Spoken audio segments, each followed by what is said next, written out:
Hey there. Can I get your help with something? Who are you? I'm the host of the 5-Minute Trivia Podcast. Great show, very popular. I was wondering if you might help me introduce today's show. Does the principal know you're here? Oh, don't worry, he's a big fan. What's your name and what grade are you in? Miriam, 8th grade. Hey, Miriam. I'm going to give you some clues and see if you can figure out the topic of today's show. Okay? But I have class in like 2 minutes. This won't take long. Ready for the first clue? Fine, sure. Okay, here it is. Up, down. I don't know. Elevators? No, not elevators, but not a bad guess. Here's another clue. Top, bottom. Bunk beds. Bunk beds, right, because there's a top bunk and a bottom bunk. Good thought, but also no. Okay, here's your final clue. Strange, charm. Your personality? Wait, no, you said charm, right? I did, but... Yeah, so not that. Up, down, top, bottom, strange, charm. I got it. Quarks. Quarks? The smallest unit of matter. They make up everything. Okay, gotta go. Thank you, Mariam.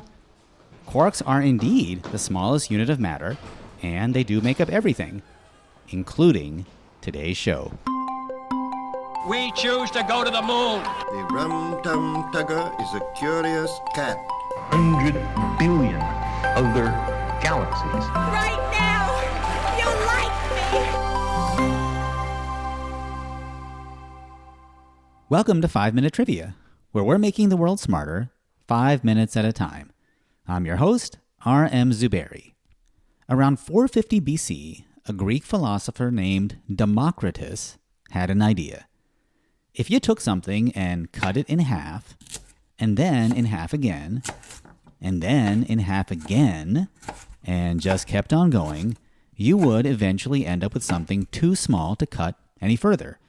He held that these tiny particles made up everything, and he called them atoms, or atomos in Greek.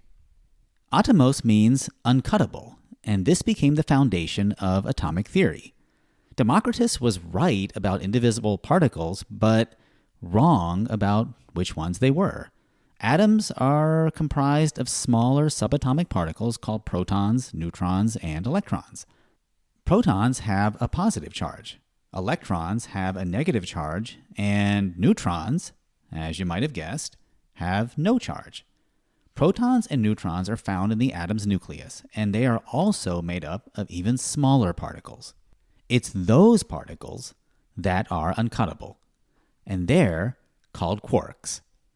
If you think that's a funny name, that's okay. So did the guy who invented the term. His name was Murray Gell-Mann, and he was one of the 2 physicists who proposed the model. This is how he came up with it, in his own words. Paging through Finnegan's Wake, which I had done often since my brother brought home the first American printing in 1939. Paging through Finnegan's Wake, I saw 3 quarks for Muster Mark. And of course it's quark, it rhymes with a whole bunch of things, mark, bark, and so on and so forth. But I wanted to pronounce it quark. In Finnegan's Wake, Mr. Mark's quarks, or quarks as most people pronounce them, are his 3 children. In quantum physics, quarks are the fundamental constituent of matter. That means that they can't be split any further. Everything that exists is made up of some combination of quarks. There are 6 different types of quarks, each with a different mass, electric charge, and spin. But physicists don't say that there are different types or kinds. They refer to each type of quark as a different flavor, and those flavors aren't chocolate, vanilla, or bubblegum. They're up, down, top, bottom, strange, and charm. Up and down were the first 2 discovered. They're the most common quarks found in the universe and the least massive. A proton is composed of 2 ups and 1 down. A neutron is 2 downs and 1 up.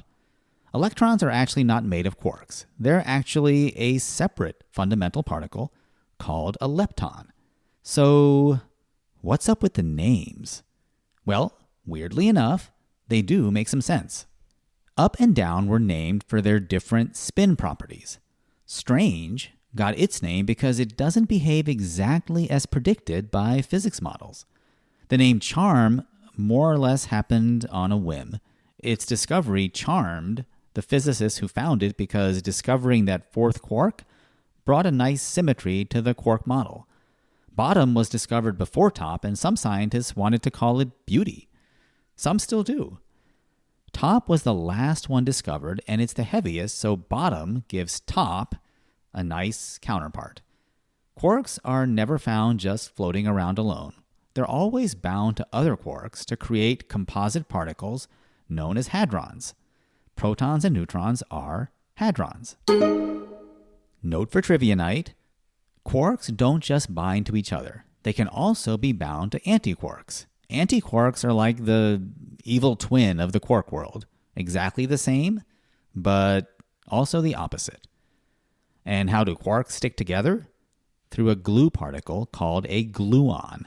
So to recap, quarks bind to other quarks or antiquarks to form hadrons and are held together by gluons. Second note for trivia night, quark is the only subatomic particle that is also the name of a Star Trek character. In the show Deep Space Nine, Quark is a Ferengi who owns a chain of establishments called Quark's Bar, Grill, Gaming House, and Holosuite Arcade. With 21 locations across the Alpha Quadrant, there's sure to be one near your solar system. Third note for trivia night, the dog from Honey, I Shrunk the Kids is also named Quark. And that is the bottom of our strange, charming show for this week.